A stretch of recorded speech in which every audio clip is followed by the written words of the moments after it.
Hello everyone, welcome to Aadyan kitchen. నా పేరు సత్య. ఇవాళ మనం చేయబోయే రెసిపీని మొత్తం డీటెయిల్డ్గా డిస్క్రిప్షన్ బాక్స్లో ఇస్తున్నాను. ఇవాళ నేను చేయబోయే రెసిపీ తవా పులావ్. ఒక్కొక్కసారి ఇంట్లో అన్నం మిగిలిపోయినప్పుడు కానీ లేకపోతే మనకి ఏదైనా స్పైసీగా తినాలనుకున్నా ఇది చాలా ఈజీగా ఇంట్లోనే తయారు చేసుకోవచ్చు. ముందుగా దీనికోసం కాశ్మీరీ రెడ్ చిల్లీ, 2 వెల్లుల్లిపాయలు, కొంచెం జీలకర్ర మెత్తగా గ్రైండ్ చేసి పక్కన ఉంచుకోండి. అది ఆప్షనల్ అండి, మీకు నచ్చకపోతే వదిలేయచ్చు.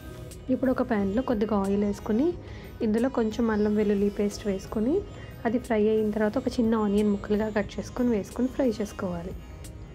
ఇప్పుడు ఒక 2 టమాటోలు తీసుకుని ఆ 2 టమాటోలు ప్యూరీ అయినా చేసుకోవచ్చు, లేదా చిన్న చిన్న ముక్కలుగా కట్ చేసుకుని ఇందులో వేసి ఫ్రై చేసుకోవాలి. ఇందులో కొద్దిగా పచ్చి బఠానీ, ఇంకా క్యాప్సికమ్ ముక్కలు, మీకు నచ్చితే ఆలు కూడా వేసుకోవచ్చండి.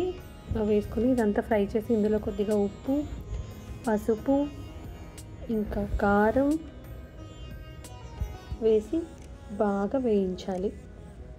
రా స్మెల్ అంతా పోయేదాకా దీన్ని వేయించి అందులోని వాటర్ ఇంకిపోతున్నప్పుడు మనం ఇందాక చేసుకున్న చిల్లీ పేస్ట్ ఉంది కదా, అది 1 స్పూన్ యాడ్ చేసి బాగా కలుపుకోవాలి. దీనివల్ల మంచి కలర్ వస్తుందండి.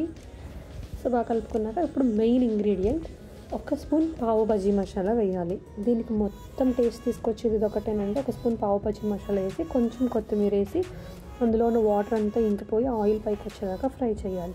ఇప్పుడు మన దగ్గర రెడీగా ఉన్న రైస్ని ఇందులో వేసి అది మొత్తం బాగా రైస్లో కలిసేదాకా ఫ్రై చేసుకుంటే వేడి వేడి స్పైసీగా ఉండే మన తవా పులావ్ రెడీ. మీకు ఎలా వచ్చిందో మీరు ఇంట్లో ట్రై చేసి నాకు కామెంట్స్లో చెప్పండి. Thank you.